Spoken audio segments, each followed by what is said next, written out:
Hello and welcome to the Varietal Show. If you've never been here before, this is a write-along stream. So if you're a fan of writing or a writer yourself, we basically write stuff together.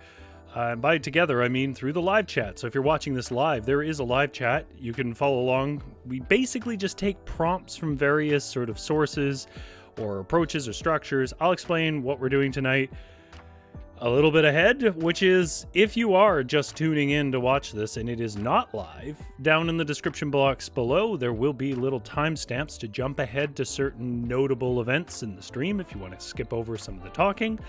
But my name is Rory. I'm wearing antlers, wearing a smart jacket. Cthulhu is blinking and in his scarf and hat. And I have my eggnog, which is truly just eggnog because I don't drink anymore, but it is still very tasty. But yeah, if you're joining in, there's a couple of ways you can join in. You can join in live chat. You can contribute to stuff that I end up writing. You can write your own stuff based off the prompts. Or if you're not watching this live, you're welcome to sort of make your own version of whatever it is this stream inspired, put it in the comments, and well, it'll be a little while till I get to it because this is the last stream of the year, but I will read it on the next stream, basically. Okay, so I have a couple of unique things that we're going to get through today. I just want to be clear, the title's not a lie. I am phoning it in. I'm going to do some stuff that that I haven't really felt like worked for a whole stream, or I don't think it'd work at all, and I was like, whatever, it's Christmas. I want you to grab drinks and wear whatever fun clothes you want. This is indeed a digital Christmas party. I see chat's already getting to it. Big Drew is talking about love and eggnog. GS is here saying they have no eggnog yet. It's getting kind of late. GS says it's really cold here too. We are pushing like -12 in some places. We have an enormous amount of snow. We have this warning for weather that is kind of nuts, which is like it's going to be a bunch of snow turning to ice pellets, turning to frozen sleet that'll cause flooding, they think. It's going to be a colorful couple of days. By the sounds of it, all the snow will be gone by Christmas, almost directly in time, and replaced by deadly road conditions. Just a couple more days, you could have had a white Christmas. But as of right now, it's a beautiful sunny day, or snowy day. Okay, so what are we doing? Let's get to our lit games. Nobody wants to listen to some guy talk in antlers for an hour. But if you do, let me know down in the comments. We could just do guy talks with antlers for the rest of the year. It's definitely easier.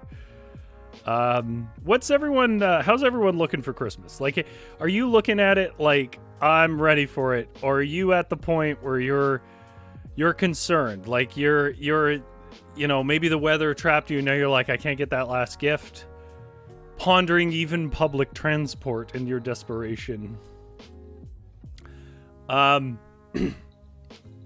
So tonight's lit game is just kind of whatever we feel. I think the basic structure I'm going to go with is like I go for a walk on Christmas Eve.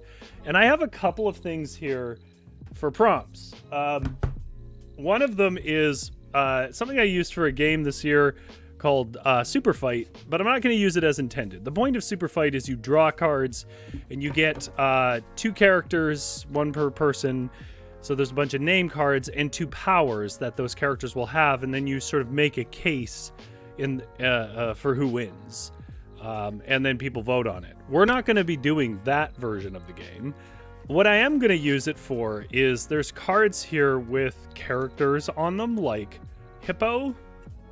I'm going to use those as the people I meet as I walk down the street. So that's game 1, Super Fight. The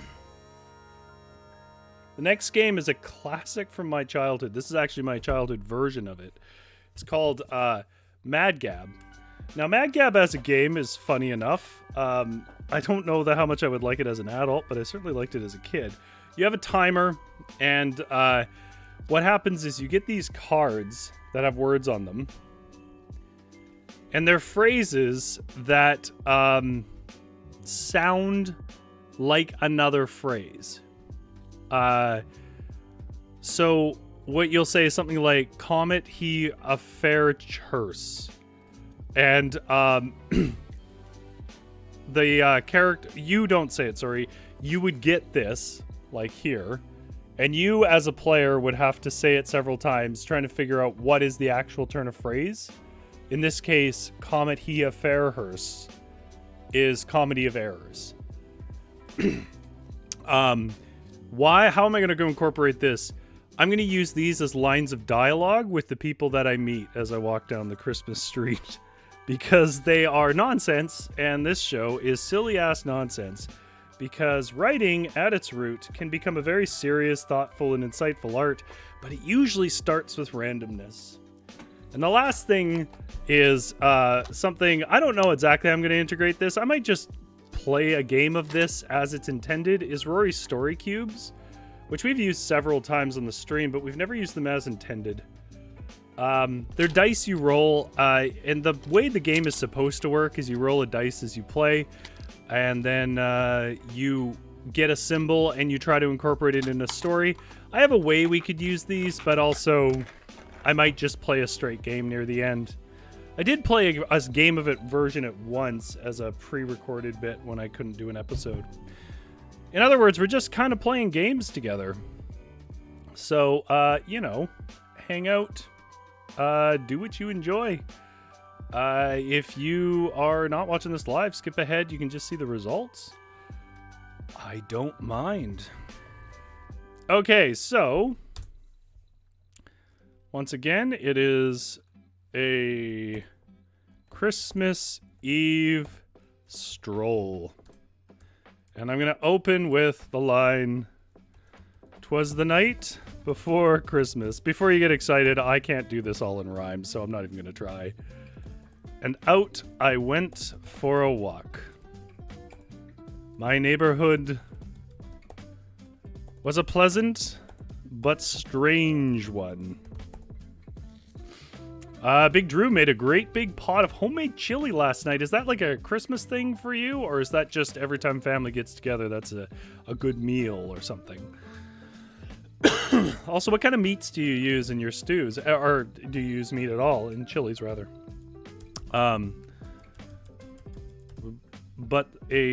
But also a strange one. As I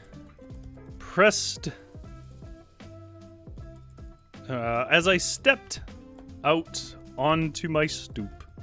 Nobody calls it a stoop anymore, but I feel like in old books, which is kind of the feel I'm going for. Lots of stoops. So we're doing stoops here. As I stepped out onto my stoop, I shivered against the crisp breeze, sparkling with the ice of freshly falling snow.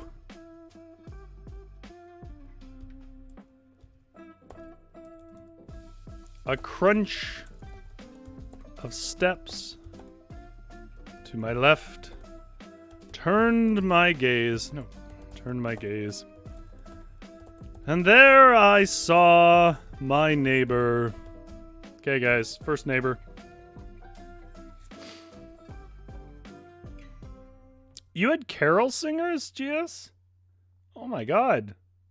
Big Drew says, I was in charge of dinner and that's what I landed on. Ground prime rib, chunks of beefsteak, and pork chops. Man knows this chili. Okay. So our first neighbor is going to come again as a super fight character. Shuffle the cards a bit. Hermione. My first neighbor is Hermione. So if you guys have like recommendations or things you want to see as we go along, just drop them in chat. But I guess my first neighbor that I encounter is Hermione, and I think her first piece of dialogue, if I recall, if I can pull my genius brain out, is Abe, hat, chill, harpad.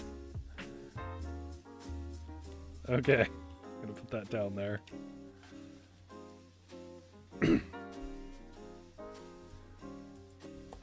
Hermione Granger. You know, it occurs to me, I don't really know how her name is spelled. I think it's like that. There are two ways to spell Granger. Hermione Granger. She was older now, filled with the bitterness that only PTSD can give you. But I waved with my seasonal cheer and said, "Merry Christmas, Miss." I guess she's Mrs., isn't she? Granger.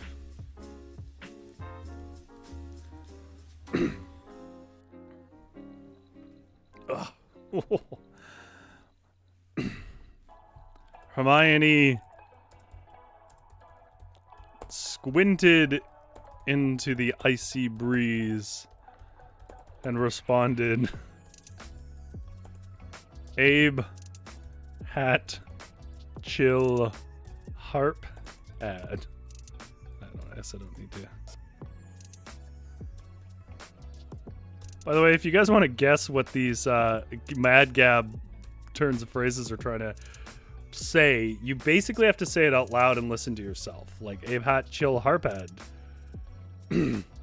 I know what it is, but you can put your guesses down in the chat.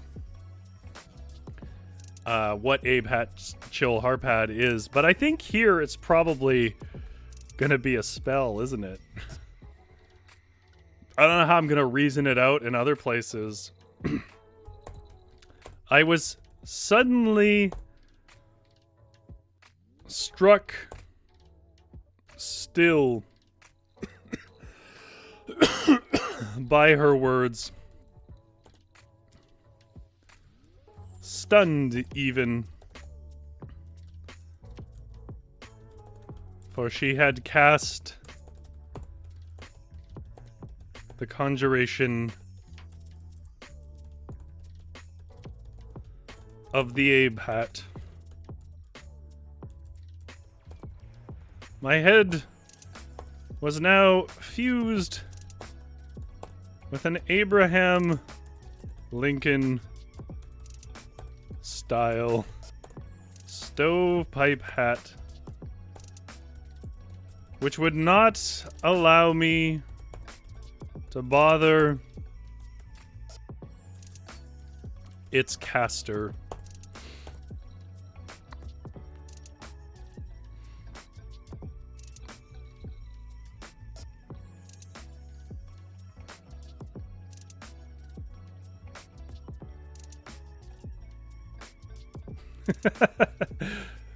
Victor says, "Hark what light through yonder herald angel sings," said a confused Hermione before returning to banging her trash can lid on the side of her house. I was baffled by her behavior and carried on. Yeah, if you're lurking, by the way, feel free to drop stuff in the chat if you want. Let me say one thing about eggnog. Perfect when you have to talk for an hour.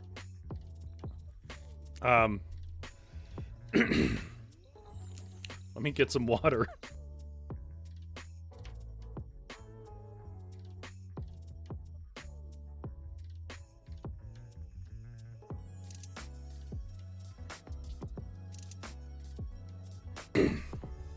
Okay.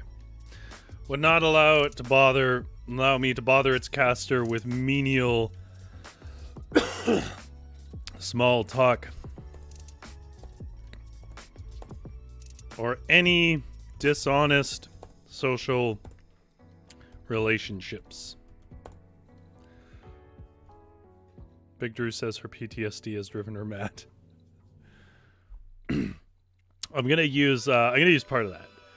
She then picked up a trash can lid and began swooping around at the air, shouting, "I know you're here, Harry. I'm sure of it. You and all of them are watching me from your secret cloak." I left her to be and began my stroll up the street. It became quieter the further I went from Hermione and into the slow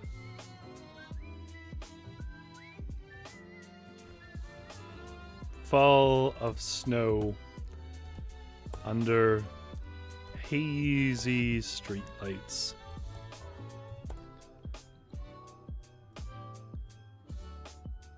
Then I caught sight of someone out fixing a few dead lights.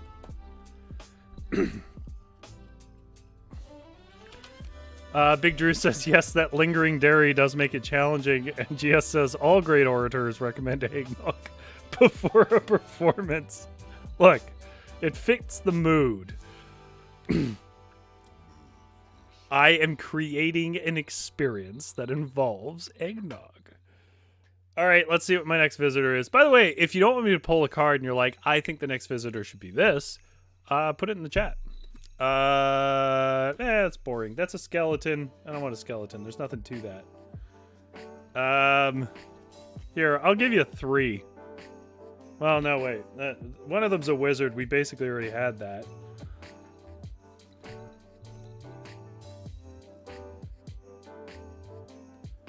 Okay.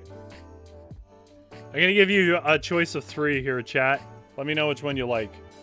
There's a rhinoceros, a redneck, and a samurai putting up his Christmas lights, or fixing Christmas lights on Christmas Eve.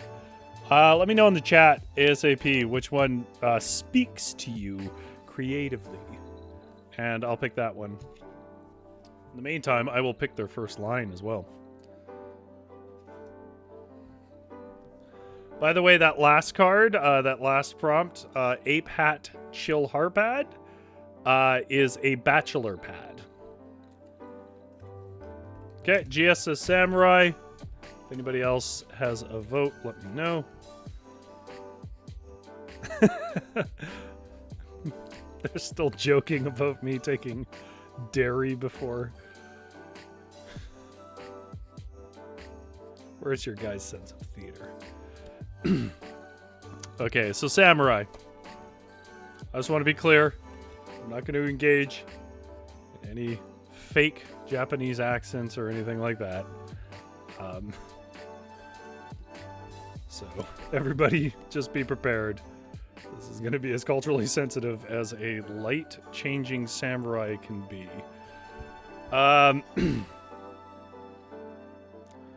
I kind of still need a name, so I don't know. We'll just say, maybe I don't. I didn't know his name. I only knew that he wore... Is it Shinobi era? Shinobi era wooden armor.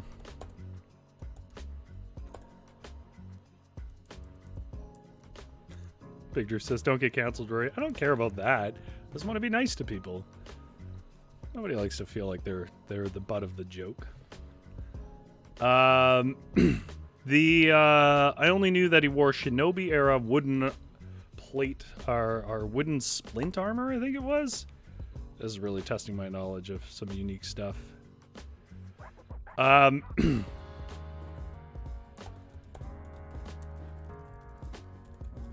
Though by all measures was a terrible swordsman.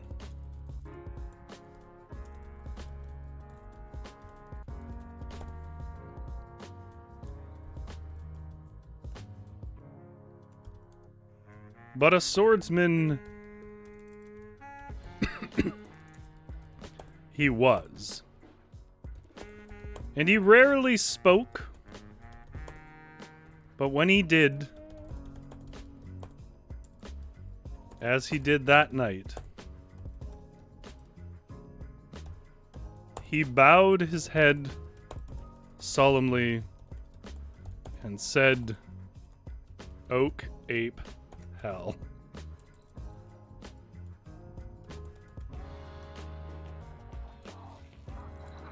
I understood immediately.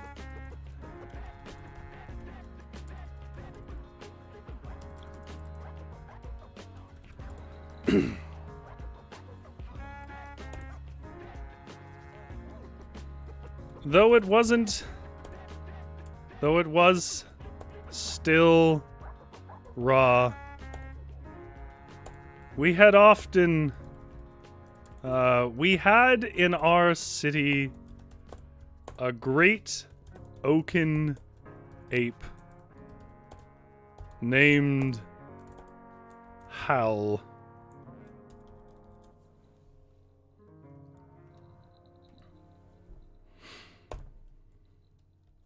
For a long time, it was a near holy icon of our tourist pamphlets. Then, one night, it had been burned down. It was our understanding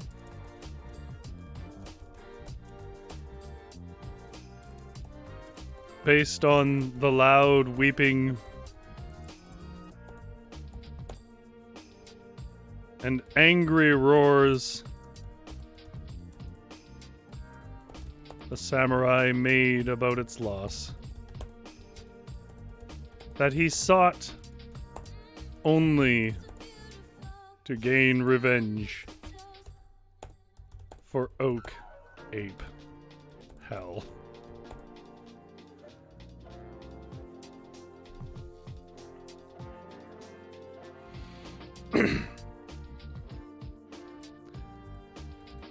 Still, the samurai was trying to replace his light bulbs in a manner using his swords as hands, using his swords as his hands.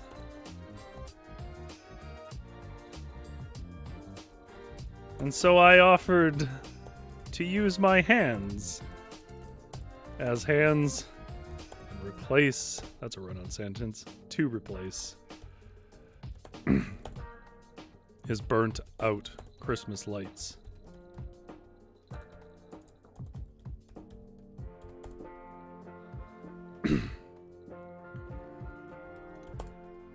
He roared at me at even the suggestion,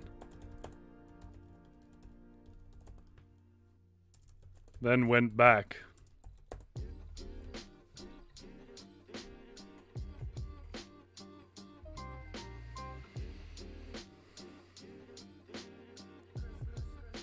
Then went back to slicing up his house. I moved on.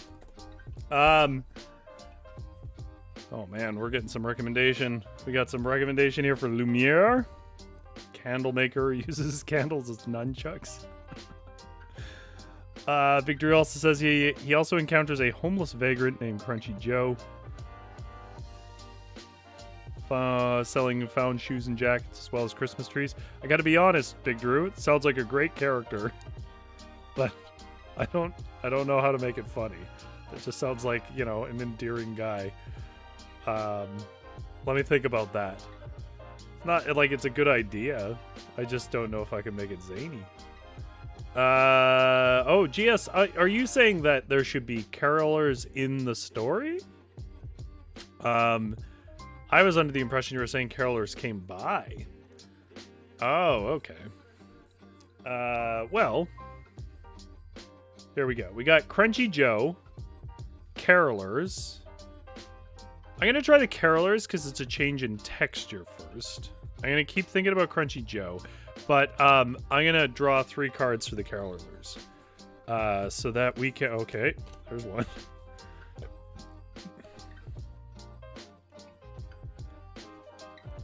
Okay, we have a colorful crowd here.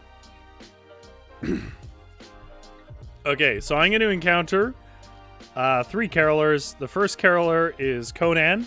Now here's what I want to know, chat. Is that Conan the Barbarian or Conan the talk show host? Could be either.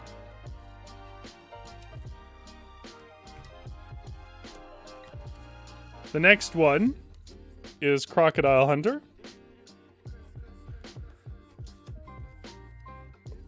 And the third one is perfect, Miley Cyrus, who I genuinely like. Obviously, you know, pop stars can be silly and get a hard reputation, but she is a genuinely great singer. GS said Conan the Caroler. Well, obviously that's what it is.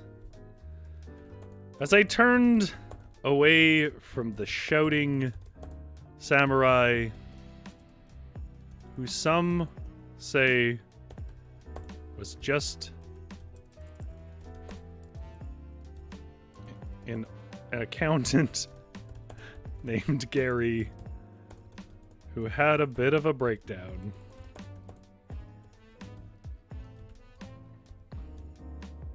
I wandered on up the street. It was getting quite dark now, and I knew I would have to cut up the hill and begin to circle back.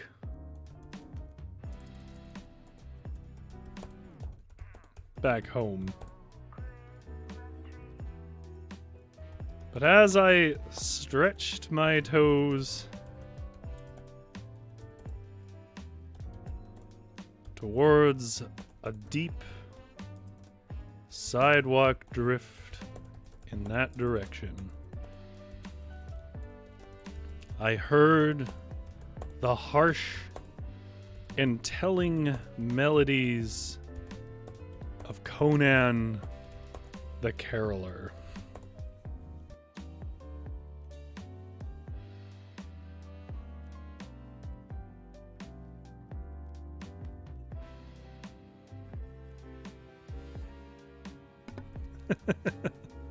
People like that it's named Gary.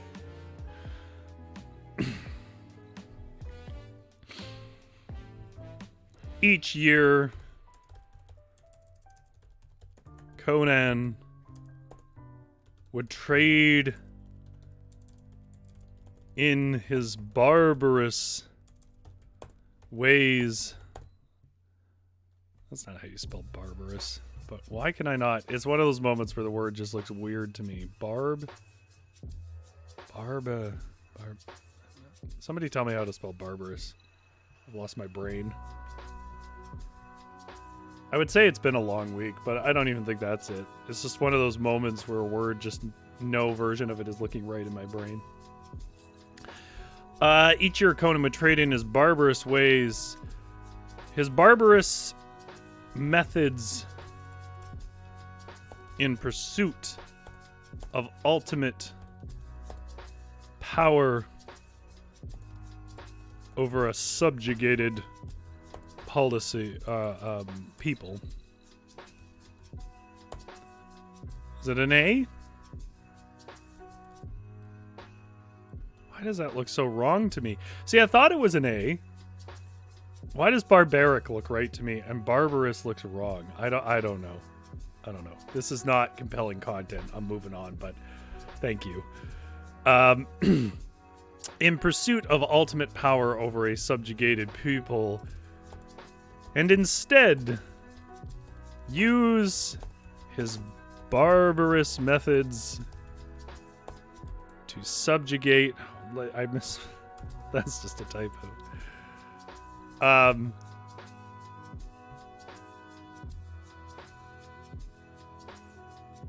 my god. Big Drew has an idea, which I think I'd be remiss if I ignored. So we're throwing out the Crocodile Hunter and Miley Cyrus, or at least we're putting it back into the box. And I'm going to work it in. I'm not going to say it just yet because I'm going to work it in. Instead, used his barbarous methods to subjugate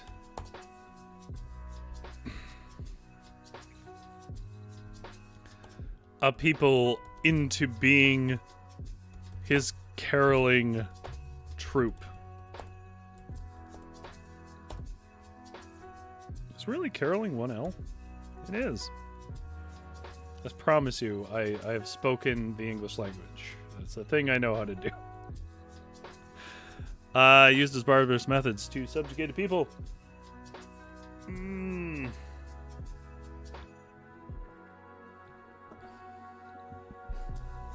Into being his caroling troop. The first, he threw from a balcony, then dragged, screaming,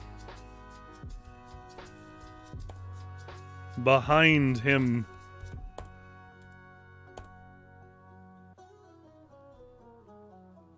by the hook of his axe.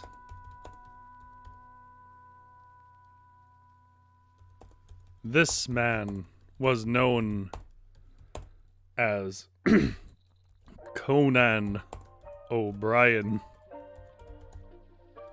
a shrieking sprout of a man who, by Conan's account,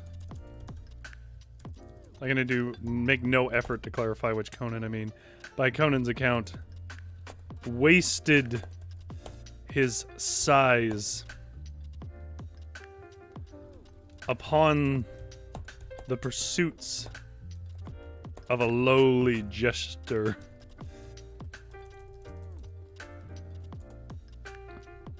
The second, he had to do less to persuade, as he himself was a warrior. And that was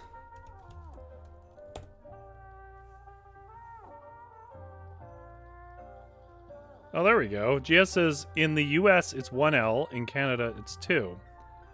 This is ridiculous. Why is this? Why do these changes exist? Like, I understand why some of these spelling changes exist, and I understand obviously why different language sort of games, to use Wittgenstein's term, exist. I don't understand why there would be a different number of L's. Whatever, we're leaving it. I'm not going back. The second, he had to do less to persuade, as he himself was a warrior, and that was famed lucha. I know nothing about this man, so I'm just using some pretty cliched ideas about lucha libre. Wrestler Conan. Each of the broad and powerful men carried the whimpering redhead between them, and with the blade of his axe against the throat of whomever would not sing, They sang... What song is Conan singing? Like, I feel like it should be an unexpectedly soft and gentle song. I'll give you guys a second.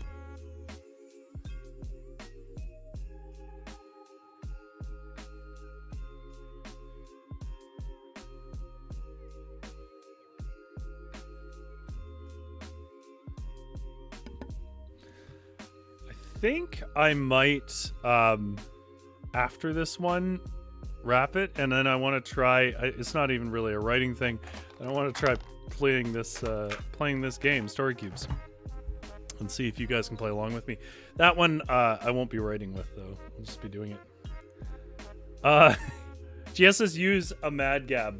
I'm going to use a mad gab to say he misunderstood a lyric. A glute toothy puzzle.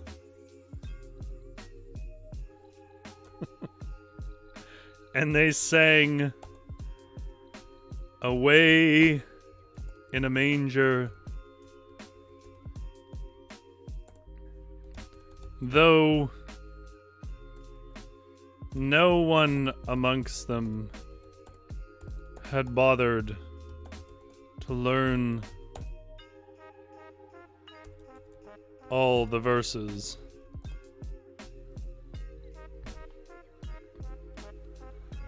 I stepped into the road to let them and their song pass, and as they did, they sang. Oh, I'm gonna, yeah, mad gab the lyrics. Okay. They sang, okay, we're gonna mad gab all but the first one. Away in the manger. See, I can't do it if there's another song playing. My brain isn't good enough for that. Away in the manger. Away in the manger. Ache, loot, toothy, puzzle. Okay, drawing another one. Anna, so she's shut. By the way, if any of you want to guess what these, they're gonna sing this twice. Whoa.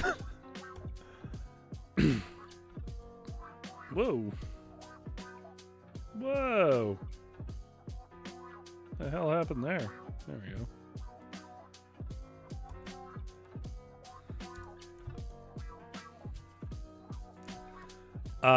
Anyone want to guess what these are actually saying? I'll let you know.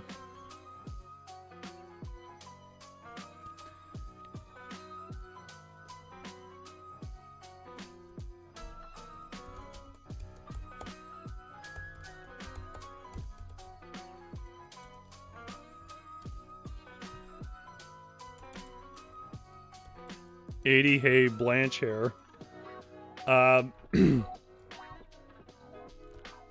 And off they marched through the crisp winter snow. I thought to myself, truly, the spirit of Christmas is with them. For they have stolen a person from their own traditions and forced him to participate in their own, as if it were the only one. Then he nodded, then I nodded, solemnly, and took the long path home. Okay.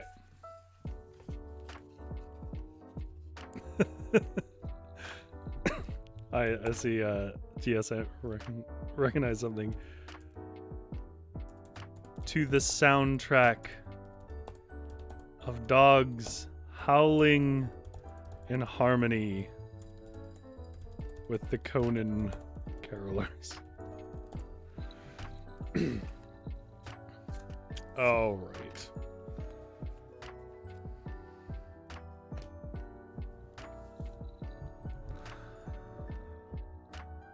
I'm not going to read this back just yet. Instead, I'm going to play a short game of Rory's Story Cubes. So, how does Rory's Story Cubes work? Let's just for a moment turn that off. So chat, this is like the best I can do for us playing a game together. Truly together, although I'm always going to be a little bit ahead of you. Here's what I'm going to do. I'm going to roll a dice. And the first dice we're going to roll will give us an image. I'm going to start telling a story based on that image. I'm going to give us a structure for it, though.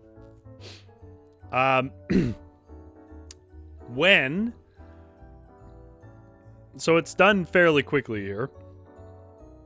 At sort of random intervals, you roll another dice. And then you try to work in that new picture and tell a story.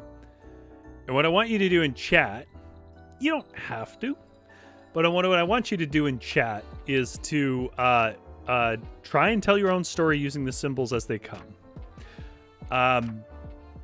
Hopefully that makes sense, because I don't think there's any value in me explaining again. Everyone already tuned out. There's no real rule to it, and there's no real way to win. This is an expressive game, if you don't know what those are. It's just a game about expression. So that's our structure. You're basically improvising off this, so you don't want to spend too long on each item. Yeah, I'm going to try and tell a story. Here's what I want to do, though. I want us to tell the true story behind a famous Christmas song. So what I need off the bat is a Christmas song that kind of tells a story. Now, if nobody has any ideas, I think Rudolph the Red-Nosed Reindeer is good. But it's sort of like a behind-the-music version. Not as serious as that, but like, here's the true story, and then we'll roll a dice. And that way we already have kind of defined characters and so on. So let me know what song that tells a tale I should use. Hopefully it's one that's well known. And then you and me, chat, we're going to play a game where I roll this. And you can type in. I'll be doing it orally. I'm not going to be typing it. And then after that, we'll read back our story we wrote today. And we'll call it a party.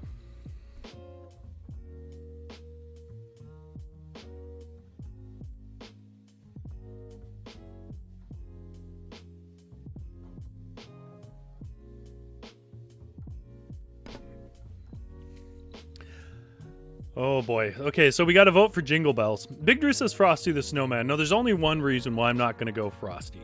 And that's because we did Frosty last week. And I feel like I don't have more ideas. It's not that it's a bad idea. It's that I don't think I have more ideas about Frosty. I think I left it on the page. So I think it would be repetitive is what I'm saying. If from my end, I don't have interesting things to say. Jingle Bells. Let me think about the lyrics. Jingle Bells. Batman smells. No. Jingle bells, jingle all the way. I think I like the idea of Jingle Bells for probably the reason that it's very open. Okay, I'm rolling the first dice. So anybody who wants to play along can. If nobody does, I'll just do this on my own and hopefully it's entertaining. Big Drew says coward, Frosty is Christmas. Okay, you ready, chat? Here goes the storytelling.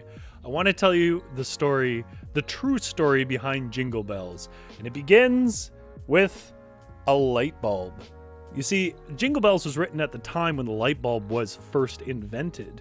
And that means that Jingle Bells is truly kind of a bit of a dark story in a literal sense, as it comes from a time when they were using candles. But the problem is when you ride on an open sleigh, you can have no lights.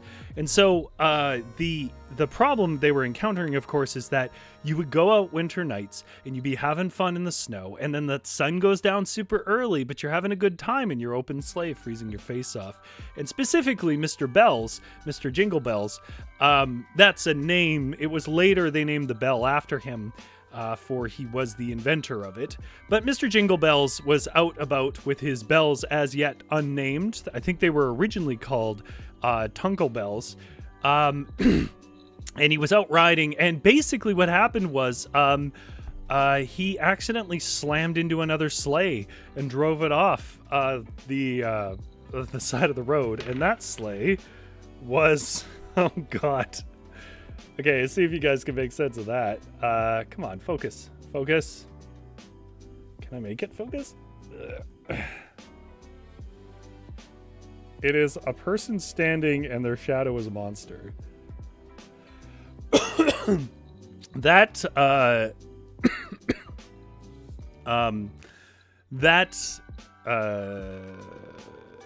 person that he ran off the side was actually his shadow self.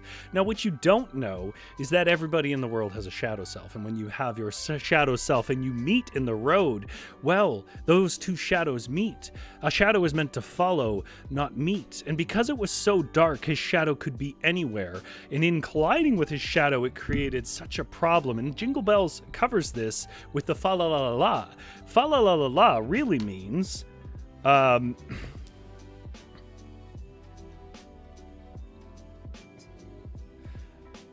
lightning.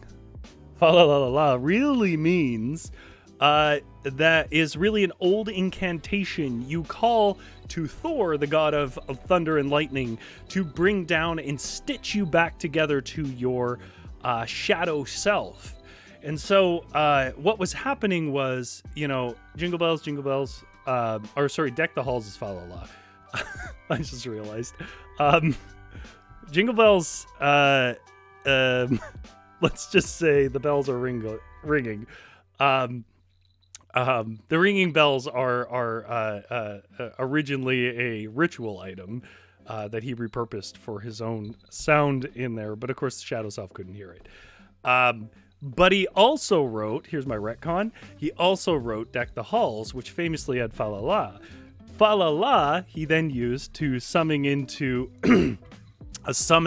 existence his Thor, to use the lightning and his great... It's always characterized as a hammer, but actually Mjolnir is a large sewing needle. And what Thor was doing is stitching. He would come down and he would stitch things together that needed to be together. That's why Thor is really known as the Great Stitcher, god of thunder and lightning, but the Great Stitcher. And he was stitching you back to your shadow. Mr. Jingle Bells, of course, who had then... It's a tree, for those of you who haven't seen it. Who then was...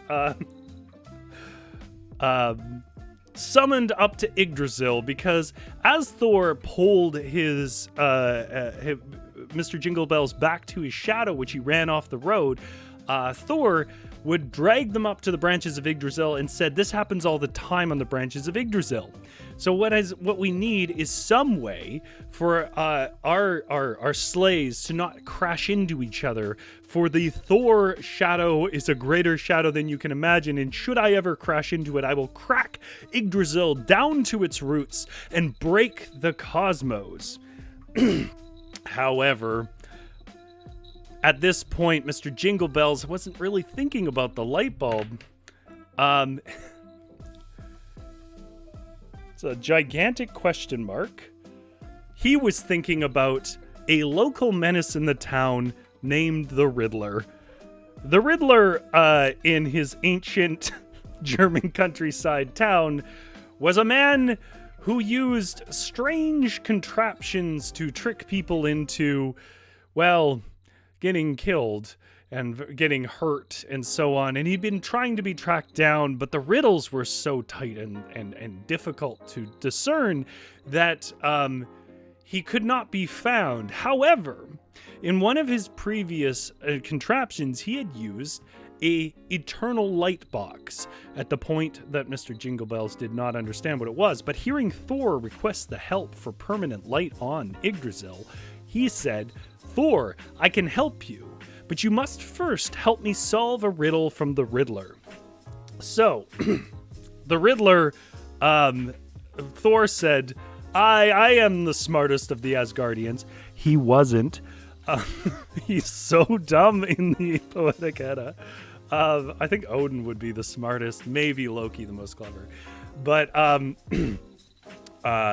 Thor said, yes, I can solve a riddle. And so Mr. Jingle Bells recited the riddle of that he last knew in hopes that it would track back to the Riddler and they could take the secret of his eternal light box and use it so you would not run into your shadow upon the road in Yggdrasil. And the first riddle was, where we find a fish. So that's a picture of a fish as our prompt. Oh, somebody lost track of the dice. If I could have rigged up a way, I did try to find it to rest the dice in front of the camera, I would have. That's our dice so far.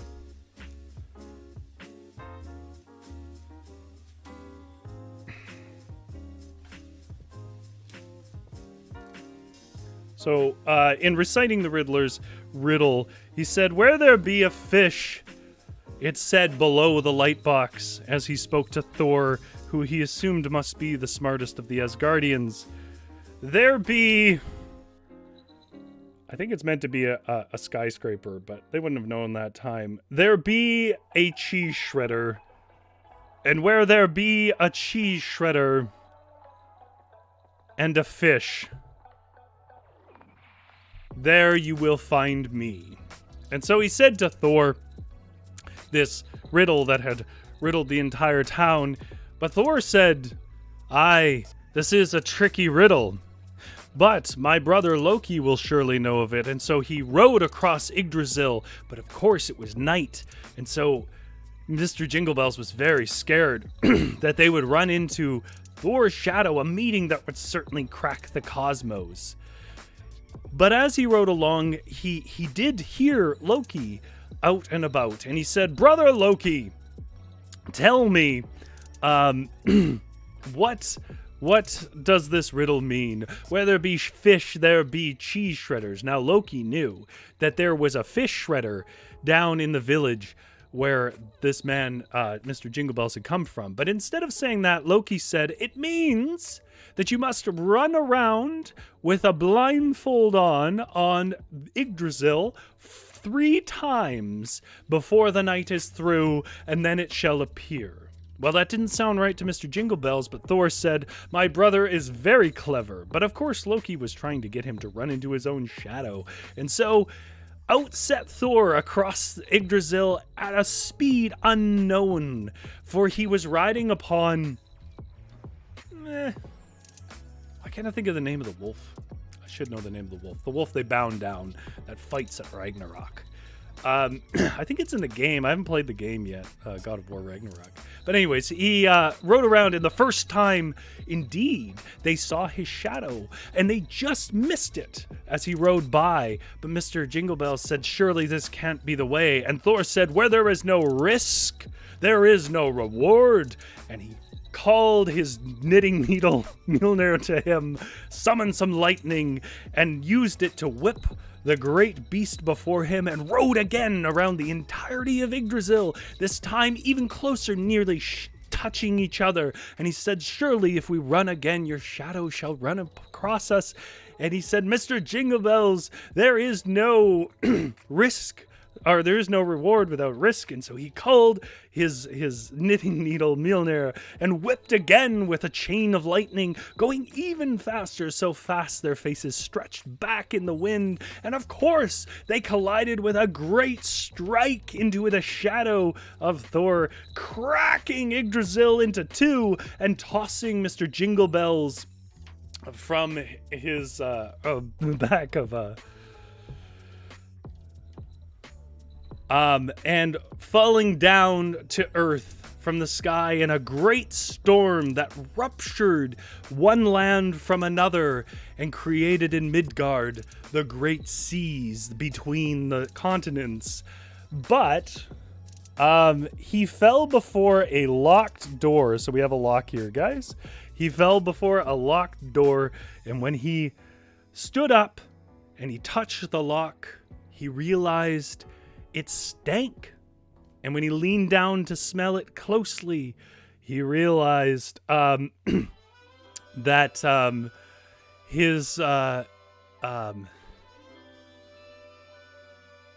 he realized that the lock smelled of two things. First, of smoked fish, and second, of old shredded cheese. And he knew, by the giggles on the other side of the door, he had found the Riddler. And so he kicked open the door, and the Riddler said, "Aha, you have found me!" And he giggled and laughed. And he said, "You'll be laughing all the way to hell!" Which, of course, spelled with one L here, meaning the person who took all the people that didn't die in combat. And because he had been in such a rupture, he realized that he had proven himself to Mjolnir, and he called the knitting needle to him with his magic wand, which is our final prompt here, guys, and stuck it into the chest of the Riddler, running it through with a great line of lightning like yarn, and tossed it across the sky, pulling from him the current he needed, for he was holding a light box that lit up as the lightning ran through him, and said, "Now you shall light even the night, good Riddler, and you'll be laughing all the way." And kicked him across the arc of lightning, where he now lit up each street light that was once a lantern. And that's how we got electric lights. There we go. Now I want to see what other people came up with. That's how Rory's Story Cubes, again, not named for me, that's their actual name. That's how Rory's Story Cubes is supposed to work. Let's see what people came up with, because I was playing with chat. I see that Just Fleece It Out came in. Hello, Just Fleece It Out.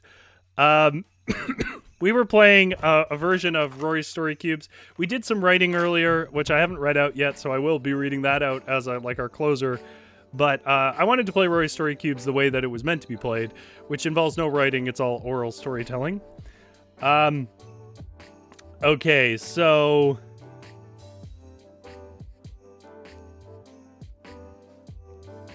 Big Drew says, some guy named Brad had the idea for a song inspired by bells on a bobtail. He had a bit too much to drink and found himself upsot. When he came to, he found his shadow had taken on his monstrously intoxicated self. He nearly shot himself upon recognizing that his shadow was no longer following him move for move, but instead moving independently. Ooh, creepy. I've lost track of the dice. So I pick up at Mjolnir.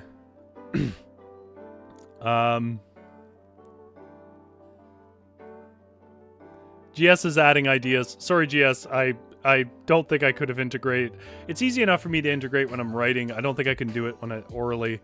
But some of the ideas that GS had was the horse saw its shadow and thought it was a monster and upset the sled. The lightning began to lit the way from the now walking sleigh occupants. The driver had bonked his head when the sleigh upset. I couldn't remember which way was home, but the smell of a fishmonger's house jolted the driver back to remembering his jingle all the way. So carrying on with Big Drew's story. Sorry, it's sort of mixed up in the chat. Brad saw a spark of light, mistook it for a bulb, and had another idea. He designed a skyscraper building that was a skyscraper that we found, but the villagers couldn't comprehend such a structure and devised a steel plate on which cheese could be shredded. Yggdrasil sounds like Big Drew's hill. I'm so glad I inspired the setting for our farce. Brad then had them stanky locks too. They smelled like fish, which he could only mean one thing. He'd found himself at a McDonald's run by a crazy person who fancied himself a Batman villain. But when he arrived at the kitchen in the back of the tower, he tried the door, but it was locked. He could smell the fish baking within and was very hungry, but from the top of the tower, a magic wand fell. Oh, sorry, I mixed up. That was GS's. He popped in for a filet of fish and watched Ronald the Riddler McDonald conjured by way of magic wand. And GS said the driver had bonked his head, and I'm doing a terrible job of recounting this chat. He saw a great tower in front of him and knew there was a warm fire in their kitchen where he could dry his now soaked breeches. Of course, he was laughing all the way, but when he arrived at the kitchen in the back of the tower, he tried the door, but it was locked. He could smell the fish baking within and was very hungry. But from the top of the tower, a magic wand fell, and that was GS's story. Okay, so let's read out the one we wrote. And then, like, I'll let you guys get to your Christmas. Or whatever it is you celebrate. Okay. So, this was a complex one. If you're jumping ahead and watching it, this is a complex one. What we did was we used my Super Fight game to pick characters randomly from cards. So we're not using the game as intended. And then their first line of dialogue was decided by an old game called Mad Gab, which is nonsense words. And I would try to make sense of it. And so that's basically the structure. Other than that, it's just me going for a walk on Christmas Eve.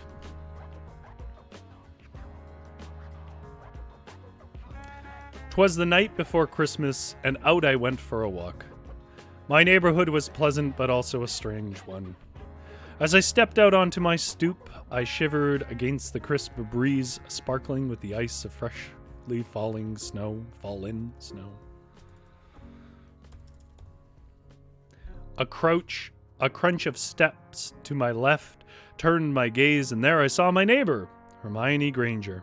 She was older now, filled with the bitterness that only PTSD can give you, but I waved with my seasonal chair and said, 'Merry Christmas, Mrs. Granger.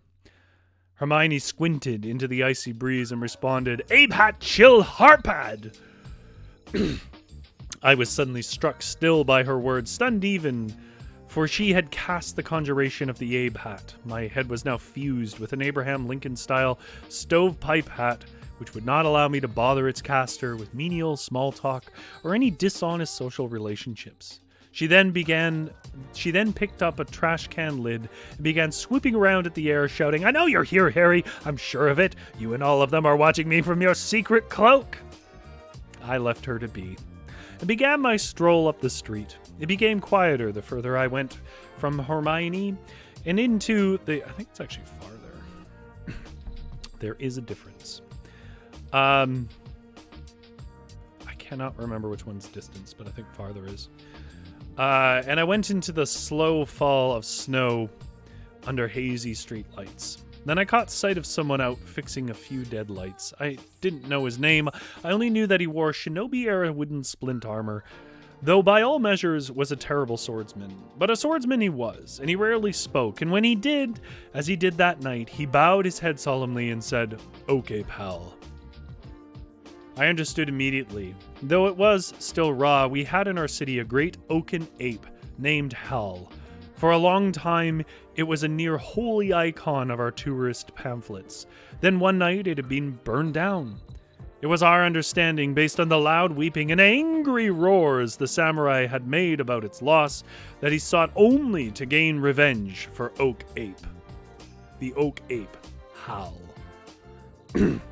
Still, the samurai was trying to replace his light bulbs, his Christmas lights, I should say, using his swords as his hands, so I offered to use my hands as hands to replace his burnt-out Christmas lights. He roared even at the suggestion, and then went back to slicing up his house, so I moved on. As I turned away from the shouting samurai, some say was just an accountant named Gary, who had a bit of a breakdown, I wandered on up the street. It was getting quite dark now, and I knew I would have to cut up the hill, and began to circle back home. But as I stretched my toes towards a deep sidewalk drift in that direction, I heard the harsh and telling melodies of Conan the Caroller. Each year, Conan would trade in his barbarous methods in pursuit of ultimate power over a subjugated people, and instead used his barbarous methods to subjugate a people into being his caroling troupe. The first he threw from a balcony, then dragged screaming behind him by the hook of his axe. This man was known as Conan O'Brien. A shrieking sprout of a man who, by Conan's account, wasted his size upon the pursuits of a lowly jester. The second he had to do less to persuade, as he himself was a warrior, and that was famed lucha libre wrestler Conan. Each of the broad and powerful carried the whimpering red head between them, and with the blade of his axe against the throat of whomever would not sing, they sang, "Away in a manger." Though no one amongst had bothered to learn all the verses, I stepped into the road and let their song is what I meant to say, pass, and as they did, they sang, "Away in the manger, ache lute toothy puzzle, Anna so she shut, Anna so she shut. 80 hay, blanche hair," and off they marched through the crisp winter snow. I thought to myself, truly, the spirit of Christmas is with them, for they have stolen a person from their own traditions and forced him to participate in theirs as if it were the only ones. Then I nodded solemnly and took the long path home to the soundtrack of dogs howling in harmony with the Conan carolers.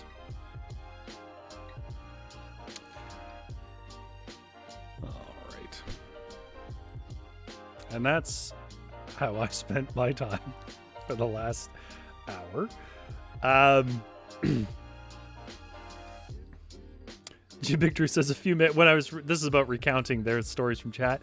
A few mix-ups there. Must have some good eggnog tonight, Rory. Brandy, cognac, or rum.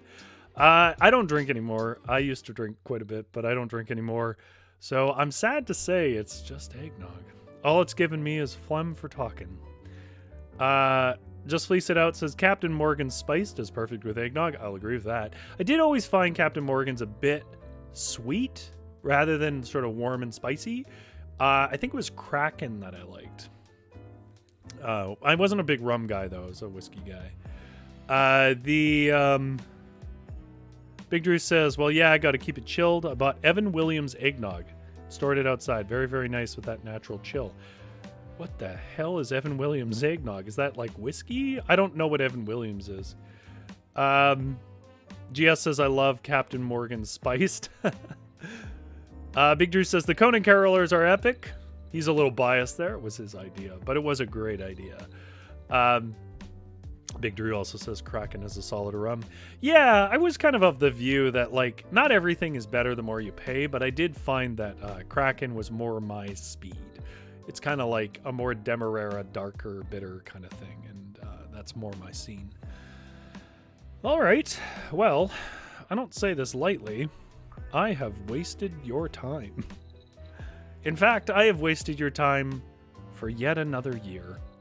But I appreciate you coming to waste it with me, as the philosopher says. Time wasted is not wasted at all. Or time you enjoy wasting is not wasted at all. And that was, oh God. It's funny because I have a degree in philosophy, so I can think of his philosophical points, which was about symbolic logic, but I can't think of his name. Big Drew says, Evan Williams is a Kentucky bourbon, and their eggnog is bourbon, brandy, and absolutely... Bourbon and brandy and eggnog? That is a lot. This has been my Christmas party for my people. As it says in the title, a writing streamer phoned it in. And that is what happened. I don't know what the new year is going to look like. I will say that if you are a person who also watches Fireside Fairy Tales, I think we're going to do a lot of kind of ghost tales in January. I have a big stack of them recently translated that I think would be fun to do, and I feel like January is kind of the right kind of bleak for ghost tales. Happy holidays and Merry Christmas to you, whatever is most appropriate to your traditions. For myself, it's Merry Christmas, and to the rest of you, just have a good break, I guess. I might put stuff up in the weeks between. Sometimes I get fidgety, but I'm not promising anything.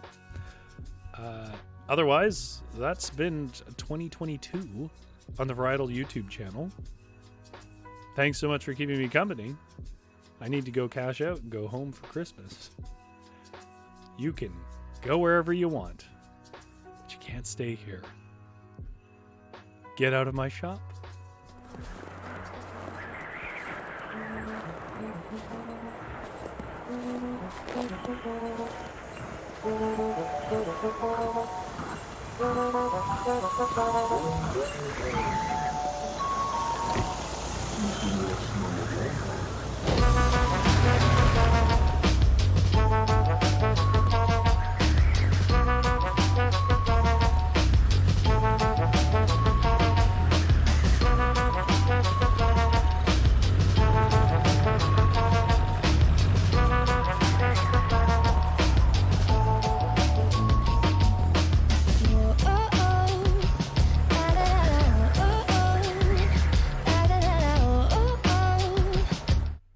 Actually, wait.